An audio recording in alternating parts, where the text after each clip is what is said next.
welcome back. Erasing hard drives without any specialized software so they can't have the data recovered, it can be quite a task. So what I'm going to try is I'm going to use a little steel core ammo on some hard drives.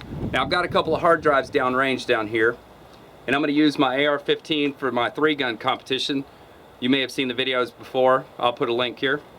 Anyways, let's see what this steel core ammo is going to do to a hard drive.